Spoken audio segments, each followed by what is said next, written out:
Langit sore menjingga ketika ratusan jemaat mulai berdatangan ke sebuah gereja mega yang berdiri kokoh di pusat kota. Pintu-pintu kayu mahoni yang besar dibuka lebar-lebar, menyambut para jemaat yang mengenakan pakaian terbaik mereka. Di dalamnya, cahaya lilin yang berkelip-kelip menambah kesan sakral, sementara paduan suara sedang menyanyikan lagu-lagu pujian yang membangun suasana khusyuk. Ornamen kaca patri menghiasi dinding, memancarkan cahaya warna-warni. Ketika terkena sinar matahari yang mulai tenggelam, di tengah altar, berdiri seorang pendeta karismatik bernama Pastor Jonathan. Pria itu berusia pertengahan 40-an, dengan rambut yang mulai beruban di pelipis, tetapi matanya memancarkan semangat yang membakar. Suaranya dalam dan lantang, menggema di seluruh ruangan, menenangkan sekaligus membakar semangat para jemaat yang memandangnya dengan penuh kekaguman. Saudara-saudara dalam Kristus, serunya, mengangkat kedua tangannya dengan penuh keyakinan. Kita hidup di dunia yang penuh tantangan, di mana kebenaran seringkali ditutupi oleh kebohongan. Tetapi Tuhan telah memanggil kita untuk menjadi terang di tengah kegelapan. Ia telah memberikan kita misi mulia, membawa mereka yang tersesat kembali ke jalan yang benar. Jemaat bergemuruh dalam tepuk tangan. Beberapa bahkan berdiri, menanggapi kata-katanya dengan penuh semangat. Pastor Jonathan berjalan perlahan dari satu sisi altar ke sisi lainnya, membangun hubungan dengan setiap individu di ruangan itu. Cara ia berbicara seperti seorang panglima perang yang menginspirasi pasukannya sebelum pergi ke medan laga. Kita memiliki tanggung jawab.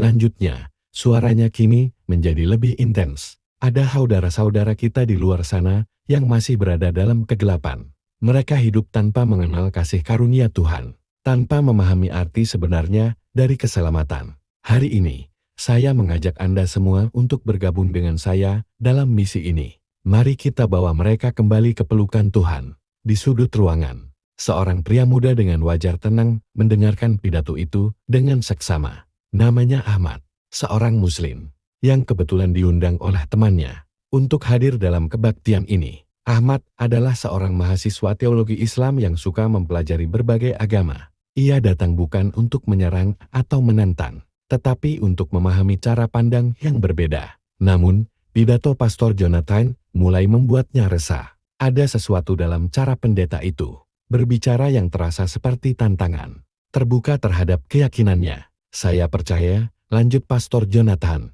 menatap jemaat dengan sorot mata penuh keyakinan, bahwa setiap jiwa yang kita selamatkan akan menjadi saksi dari kuasa Tuhan yang tak terbatas. Bahkan mereka yang berasal dari keyakinan lain pun bisa melihat cahaya jika kita menunjukkan kasih dan kebenaran. Saudara-saudaraku, ini adalah panggilan kita, dan saya percaya kita bisa melakukannya. Tepuk tangan membahana memenuhi gereja. Suasana semakin memanas, penuh antusiasme. Ahmad menarik napas panjang. Ia bisa merasakan magnet karisma pendeta itu. Bagaimana ia memengaruhi hati dan pikiran orang-orang di ruangan ini. Namun, di balik pidato itu, Ahmad juga merasakan tantangan yang jelas. Pastor Jonathan bukan hanya berbicara tentang cinta dan kasih sayang, tetapi juga tentang misi yang terasa seperti ingin mengguncang keyakinan orang lain. Ketika kebaktian berakhir, Pastor Jonathan berjalan keluar diiringi tepukan di punggung dari jemaat yang memujinya. Di luar gereja, ia melihat Ahmad berdiri di bawah pohon, tampak sedang merenung. Mereka sempat bertatapan sesaat sebelum Ahmad pergi tanpa berkata sepatah kata pun. Namun, dalam hati Ahmad, sebuah tekad muncul. Jika pendeta ini ingin menyelamatkan umat Islam, maka ia harus tahu apa itu Islam yang sebenarnya. Pastor Jonathan, di sisi lain, memandang Ahmad dengan rasa penasaran. Ia tidak tahu bahwa pertemuan singkat ini akan mengubah hidupnya untuk selamanya. Beberapa minggu setelah kebaktian besar itu, Pastor Jonathan mulai menjalankan misi yang telah ia rencanakan dengan cermat, berbekal pengalaman bertahun-tahun sebagai seorang pemimpin spiritual dan orator ulung. Ia mulai menyusun langkah-langkah untuk mendekati komunitas Muslim di daerah sekitarnya. Bagi Jonathan, ini bukan sekadar misi keagamaan, ini adalah pembuktian atas keyakinannya bahwa ia mampu membawa kebenaran kepada mereka yang dianggapnya berada dalam kegelapan. Di salah satu sudut kota, terdapat sebuah komunitas Muslim yang cukup terpandang, dipimpin oleh seorang tokoh masyarakat bernama Pak Rahman. Pria paruh baya itu dikenal sebagai orang yang bijak dan dihormati. komunitasnya hidup sederhana tetapi rukun.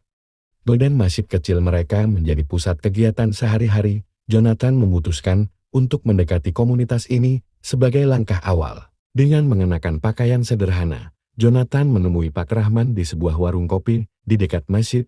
Awalnya, percakapan mereka terasa ringan, membahas kondisi masyarakat setempat dan masalah sosial yang dihadapi. Jonathan sengaja menghindari topik agama di awal pertemuan. Ia tahu bahwa kunci untuk mendapatkan kepercayaan adalah dengan memahami kebutuhan mereka terlebih dahulu. Pak Rahman, ujar Jonathan sambil menyeruput kopi hangatnya, saya melihat komunitas di sini sangat harmonis. Ini sesuatu yang luar biasa di tengah dunia yang penuh konflik. Pak Rahman tersenyum, mengangguk pelan. Alhamdulillah, kami berusaha menjaga nilai-nilai itu, semua berkat ajaran Islam yang kami jalani. Jonathan mengangguk, berpura-pura setuju. Meskipun dalam hatinya ia merasa bahwa harmonisasi ini hanya bertahan karena mereka belum mengenal kebenaran yang sebenarnya. Saya percaya, lanjut Jonathan dengan nada penuh empati, bahwa di mana ada kasih, di situ ada jalan menuju perdamaian yang abadi. Mungkin kita bisa berbagi pandangan untuk memperkuat apa yang sudah ada di sini. Pak Rahman mengamati Jonathan dengan tatapan penuh kewaspadaan. Ia tidak segera menjawab, tetapi ia tahu bahwa pria ini memiliki tujuan yang lebih besar dari sekadar berbicara soal perdamaian. Beberapa hari kemudian, Jonathan mulai mengunjungi masjid kecil di komunitas tersebut, bukan untuk beribadah, tetapi untuk menghadiri beberapa diskusi keagamaan yang diadakan oleh komunitas itu. Awalnya, ia hanya duduk di sudut ruangan, mendengarkan tanpa banyak bicara. Namun, lambat laun, ia mulai mengajukan pertanyaan. Saya tertarik, ujarnya suatu sore, ketika diskusi selesai, mengapa dalam Islam, Tuhan digambarkan begitu jauh dari manusia? Bukankah Tuhan seharusnya dekat, seperti seorang bapa yang penuh kasih? Pertanyaan itu memancing reaksi dari beberapa jamaah, beberapa tampak bingung, sementara yang lain terlihat tidak nyaman. Namun, Pak Rahman tetap tenang. Allah memang dekat dengan hambanya. Jawabnya lembut, Al-Quran mengatakan, aku lebih dekat kepadamu daripada urat lehermu. Tapi kedekatan ini bukan seperti manusia kepada manusia. Allah adalah Tuhan yang Maha Agung, tidak bisa disamakan dengan makhluknya. Jonathan tersenyum tipis, seolah-olah puas dengan jawaban itu, tetapi ia segera menambahkan, namun, bukankah lebih indah jika kita bisa benar-benar melihat Tuhan dalam wujud yang nyata? Bukankah itu membuat hubungan kita dengannya lebih personal? Diskusi itu berlanjut, dan Jonathan mulai menggunakan argumen-argumen filosofis untuk menantang keyakinan komunitas tersebut. Ia berbicara tentang cinta, pengorbanan, dan keajaiban yang menurutnya hanya bisa ditemukan melalui doktrin yang ia yakini. Beberapa jamaah yang kurang mendalami agama mulai tampak terpengaruh oleh retorikanya. Dalam waktu beberapa minggu, Jonathan berhasil mengajak beberapa orang dari komunitas itu untuk mengikuti acara yang diadakannya di sebuah tempat netral dengan menggunakan pendekatan personal. Ia mulai menanamkan ide-ide baru kepada mereka. Dia tidak langsung meminta mereka untuk berpindah keyakinan, tetapi ia mengarahkan pikiran mereka ke arah itu. Ia berbicara tentang kebahagiaan abadi, janji keselamatan, dan bagaimana ia menemukan kebenaran melalui keyakinannya. Para jamaah yang datang ke acara tersebut perlahan-lahan mulai menunjukkan minat. Beberapa dari mereka bahkan mulai ragu terhadap ajaran yang selama ini mereka yakini. Jonathan dengan cermat memanfaatkan momen-momen ini untuk semakin menanamkan doktrin yang ia bawa. Pada akhirnya, sebanyak 200 orang dari komunitas tersebut memutuskan untuk meninggalkan Islam dan mengikuti keyakinan Jonathan. Peristiwa ini mengguncang komunitas Muslim di daerah itu, terutama Pak Rahman yang merasa bahwa ia telah gagal melindungi keimanan umatnya. Namun, keberhasilan Jonathan tidak berjalan mulus. Peristiwa ini memancing kritik tajam dari tokoh-tokoh agama lain di daerah itu. Mereka mulai menyuarakan penolakan terhadap metode Jonathan yang dianggap manipulatif dan tidak etis dalam sebuah diskusi terbuka yang diadakan di masjid besar kota. Salah satu ulama lokal menyampaikan pandangannya dengan tegas. Jika Anda benar-benar ingin mencari kebenaran, kata ulama itu, kepada Jonathan di hadapan para hadirin, maka Anda harus mempelajarinya dengan hati terbuka, bukan dengan niat untuk merusak keyakinan orang lain. Jonathan menanggapi kritik itu dengan senyuman tenang. Saya hanya menyampaikan apa yang saya percayai sebagai kebenaran. Jika ada yang memilih untuk mengikuti, itu adalah keputusan mereka. Namun, di balik ketenangannya, Jonathan mulai merasa ada sesuatu yang berubah dalam dirinya. Sebuah keraguan kecil muncul, seperti benih yang baru mulai tumbuh. Ketika ia mendengar ulama itu berbicara dengan ketulusan yang ia sendiri belum pernah temui sebelumnya. Perjalanan Jonathan dalam memurtakan jamaah muslim ini tampak seperti sebuah kemenangan besar baginya. Namun, ia tidak menyadari bahwa ia baru saja membuka pintu menuju perjalanan spiritual yang akan membawanya ke arah yang sama sekali tak terduga. Di satu sisi, ia bangga dengan keberhasilannya. Di sisi lain, kata-kata Pak Rahman dan ulama itu terus terngiang dalam pikirannya, seolah-olah ada sesuatu yang mencoba menggugah hatinya dari dalam.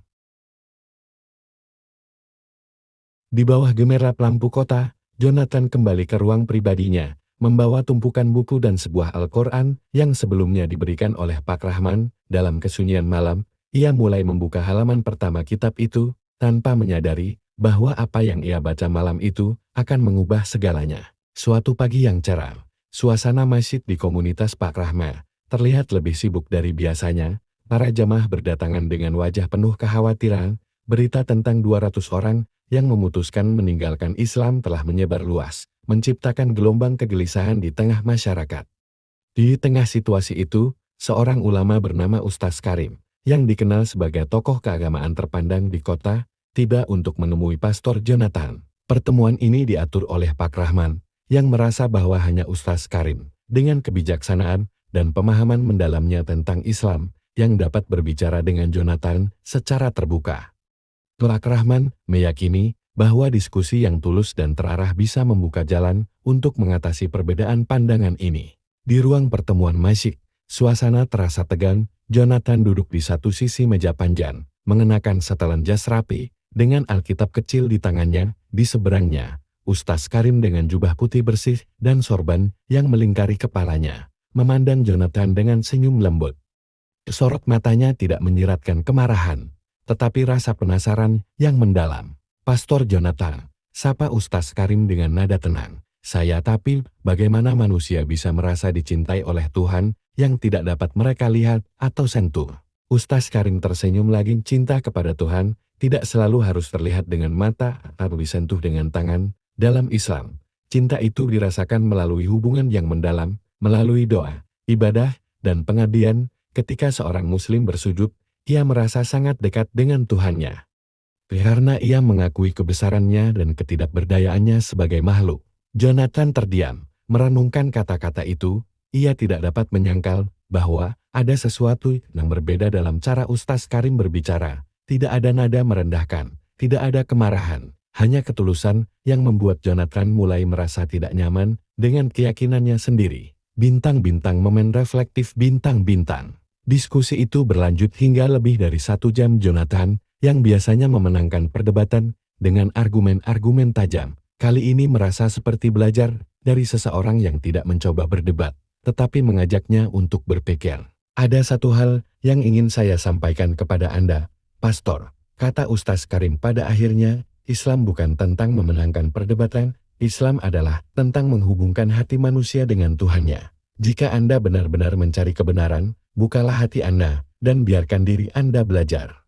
Bukan hanya mengajar. Sebelum pergi, Ustaz Karim menyerahkan sebuah Al-Quran kecil kepada Jonathan. Ini hadiah dari saya, baca dengan hati yang tenang. Jika ada pertanyaan, saya selalu terbuka untuk berdiskusi lagi. Jonathan menerima kitab itu dengan tangan gemetar. Ia tidak tahu mengapa, tetapi pertemuan ini meninggalkan jejak yang dalam di hatinya. Kata-kata Ustaz Karim terus bergema di pikirannya, menciptakan kebingungan yang perlahan-lahan mulai menggerogoti keyakinannya. Saat Jonathan melangkah keluar dari masjid, ia menatap langit yang mulai berwarna keemasan di ujung senja. Untuk pertama kalinya dalam hidupnya, ia merasa bahwa misi yang ia emban mungkin bukan tentang menyelamatkan orang lain, melainkan tentang menemukan kebenaran untuk dirinya sendiri. Jonathan terdiam, merenungkan kata-kata itu. Ia tidak dapat menyangkal bahwa ada sesuatu yang berbeda dalam cara Ustaz Karim berbicara. Tidak ada nada merendahkan, tidak ada kemarahan, hanya ketulusan yang membuat Jonathan mulai merasa tidak nyaman dengan keyakinannya sendiri. Diskusi itu berlanjut hingga lebih dari 1 jam. Jonathan, yang biasanya memenangkan perdebatan dengan argumen-argumen tajam. Kali ini merasa seperti belajar dari seseorang yang tidak mencoba berdebat, tetapi mengajaknya untuk berpikir. Ada satu hal yang ingin saya sampaikan kepada Anda, Pastor, kata Ustaz Karim pada akhirnya. Islam bukan tentang memenangkan perdebatan, Islam adalah tentang menghubungkan hati manusia dengan Tuhannya. Jika Anda benar-benar mencari kebenaran, bukalah hati Anda dan biarkan diri Anda belajar.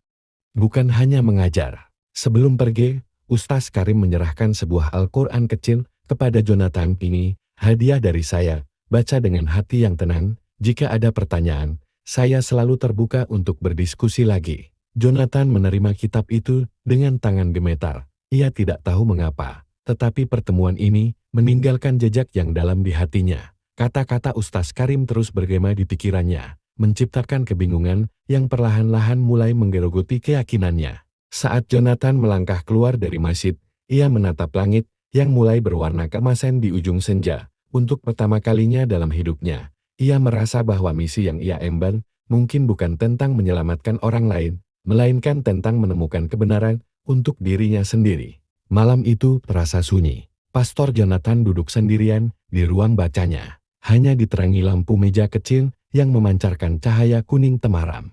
Di hadapannya terbuka sebuah Al-Quran kecil, hadiah dari Ustaz Karim. Tergeletak di samping Alkitab, yang sudah menjadi pegangan hidupnya selama bertahun-tahun. Tangannya gemetar ketika ia membolak-balik halaman Al-Quran itu. Membaca terjemahan yang ditulis dengan rapi di sisi kanan. Ayat demi ayat, kata demi kata, seolah menembus ke dalam relung hatinya. Dia lebih dekat kepadamu daripada urat lehermu, gumam Jonathan pelan. Mengulangi ayat yang pernah disebutkan oleh Ustaz Karim. Kalimat itu terus terngiang di pikirannya, seperti gema yang tak kunjung berhenti. Ia memejamkan mata, mencoba menenangkan pikirannya yang kacau. Namun, semakin ia berusaha, semakin kuat suara itu memanggil dari dalam dirinya. Jonathan menghela napas panjang, menyandarkan tubuhnya ke kursi kayu yang sudah tua. Selama ini, ia selalu merasa yakin bahwa dirinya berada di pihak yang benar, bahwa ia adalah utusan Tuhan untuk membawa orang lain menuju keselamatan. Namun, pertemuannya dengan Ustaz Karim telah menggoyahkan keyakinan itu. Ia tidak pernah bertemu seseorang yang berbicara tentang Tuhan dengan begitu tenang, tulus, dan meyakinkan. Tidak ada nada paksaan, tidak ada kesombongan. Hanya kebenaran yang disampaikan dengan hati yang penuh cinta. Jonathan membuka kembali Al-Quran di hadapannya. Ia membaca sebuah ayat yang menarik perhatiannya. Katakanlah, di Allah, yang Maha Esa, Allah adalah tempat bergantung segala sesuatu. Dia tidak beranak dan tidak pula diperanakan. Dan tidak ada sesuatu pun yang setara dengannya. Qiyas Al-Ikhlas 1:4. Ayat itu membuatnya tertegun. Selama ini, ia selalu memahami Tuhan melalui konsep Trinitas Bapa, Putra, dan Roh Kudus. Namun, kata-kata ini begitu sederhana namun dalam. Tuhan yang Esa, tanpa sekutu, tanpa ketergantungan. Konsep itu terasa begitu murni, tanpa kompleksitas teologis yang sering ia gunakan untuk menjelaskan keyakinannya kepada orang lain. Jonathan merasakan dadanya berdebar. Ia menutup kitab itu sejenak, tangannya mengepal di atas meja. Bagaimana mungkin? Pikirnya, bagaimana mungkin ajaran ini terasa begitu masuk akal, begitu jelas, tetapi selama ini saya tidak pernah melihatnya. Pikirannya melayang pada komunitas yang telah ia pengaruhi. 200 orang yang kini mengikuti jalannya. Ia mulai mempertanyakan, apakah ia benar-benar membawa mereka ke jalan yang lebih baik, atau justru menjauhkan mereka dari sesuatu yang lebih besar. Bayangan wajah-wajah mereka muncul di benaknya, penuh dengan keraguan dan harapan. Harapan yang kini mulai terasa seperti beban berat di pundaknya. Jonathan berdiri dan berjalan ke dekat jendela. Ia menatap langit malam yang dipenuhi bintang. Dalam keheningan itu, ia berlutut, seperti yang sering ia lakukan setiap kali merasa bimbang. Namun, kali ini, doanya berbeda. Tuhan, bisiknya, suaranya hampir pecah. Jika aku salah, tunjukkanlah jalanku. Jika apa yang kuperjuangkan selama ini adalah kesalahan, bukakan mataku untuk melihat kebenaran-Mu. Air mata mulai mengalir di pipinya. Ia merasa begitu kecil di hadapan kebesaran Tuhan. Begitu rapuh di tengah pergolakan batinnya sendiri. Bahwa itu bukan lagi sebuah seruan penuh keyakinan seperti biasanya, melainkan sebuah permohonan yang lahir dari keraguan yang mendalam. Dia merasakan hatinya terbuka, seperti pintu yang selama ini terkunci rapat. Malam itu, ketika akhirnya ia tertidur di kursi baca, Jonathan bermimpi. Dalam mimpinya, ia berada di padang pasir yang luas, dikelilingi oleh angin yang berhembus kencang. Di kejauhan, ia melihat sebuah cahaya terang, memanggilnya. Ia berjalan mendekati cahaya itu, tetapi langkahnya terasa berat. Seolah-olah ada sesuatu yang menahannya. Ketika ia semakin dekat, ia mendengar suara lembut, tetapi penuh kekuatan. Kebenaran itu ada di depanmu, tetapi kau harus memiliki keberanian untuk menghadapinya. Jonathan terbangun dengan napas terengah-engah. Ia menyeka keringat di dahinya. Merasakan mimpi itu begitu nyata. Cahaya dalam mimpinya seolah menyiratkan sesuatu yang lebih besar daripada yang pernah ia pahami. Pikirannya semakin berkecamuk, tetapi di tengah semua kebingungan itu, ada secercah ketenangan. Seolah ia tahu bahwa perjalanan ini baru saja dimulai, dan ia harus melangkah lebih jauh untuk menemukan jawaban. Pagi harinya, Jonathan memutuskan untuk menemui Ustaz Karim lagi. Ia merasa bahwa diskusi mereka sebelumnya belum cukup untuk menjawab pertanyaan-pertanyaan yang kini memenuhi pikirannya. Dengan membawa Al-Quran kecil itu di tangannya, ia melangkah keluar dari rumah. Meninggalkan rasa bangga yang selama ini menjadi tembok penghalang bagi hatinya untuk menerima sesuatu yang baru. Langkah-langkah itu terasa berat, tetapi Jonathan tahu bahwa ia sedang berjalan menuju sesuatu yang lebih besar dari dirinya sendiri, sebuah perjalanan untuk mencari kebenaran yang sejati, yang mungkin tidak pernah ia bayangkan sebelumnya. Hari itu, suasana di masjid kecil komunitas Pak Rahman tampak berbeda. Para jamaah berkumpul untuk menghadiri pengajian rutin yang dipimpin oleh Ustaz Karim. Namun, ada sesuatu yang tidak biasa. Di salah satu sudut ruangan, duduk seseorang yang tidak asing lagi bagi sebagian besar jamaah. Pastor Jonathan, pria yang selama ini menjadi perbincangan karena keberhasilannya memurtadkan 200 orang, kini hadir di masjid dengan wajah yang tampak tegang, tetapi penuh tekad. Kehadiran Jonathan memicu bisik-bisik di antara jamaah. Beberapa memandangnya dengan rasa penasaran, sementara yang lain menatapnya dengan sedikit waspada. Namun, Ustaz Karim, yang berdiri di depan, menyambut Jonathan dengan senyuman hangat, sama seperti pertama kali mereka bertemu. "Saudara-saudara," ujar Ustaz Karim dengan suara tenang, "hari ini, kita kedatangan tamu istimewa. Pastor Jonathan telah memutuskan untuk bergabung dalam pengajian kita. Mari kita sambut beliau dengan hati yang terbuka." Para jamaah, meskipun masih diliputi rasa penasaran, perlahan memberikan salam hangat kepada Jonathan. Ia membalasnya dengan senyuman canggung, lalu duduk kembali di tempatnya. Pengajian dimulai seperti biasa, dengan Ustaz Karim membacakan dan menjelaskan ayat-ayat Al-Quran. Hari itu, ia memilih untuk membahas ayat tentang keikhlasan dan pencarian kebenaran. Kata-kata yang diucapkannya terasa begitu relevan bagi Jonathan. Seolah-olah pengajian itu dirancang khusus untuknya. Tidak ada paksaan dalam agama, kata Ustaz Karim mengutip Al-Quran. Kebenaran telah jelas dari kesesatan, maka barang siapa yang beriman kepada Allah, berarti ia telah berpegang pada tali yang kokoh. Jonathan mendengarkan dengan seksama. Kata-kata itu menghantam hatinya, membuatnya semakin yakin bahwa ia telah berdiri di ambang perubahan besar dalam hidupnya. Ketika pengajian selesai, Ustaz Karim mempersilakan jamaah untuk berdiskusi. Namun, sebelum ada yang mengajukan pertanyaan, Jonathan tiba-tiba berdiri. Semua mata tertuju padanya. Ruangan yang tadi penuh bisikan kini hening.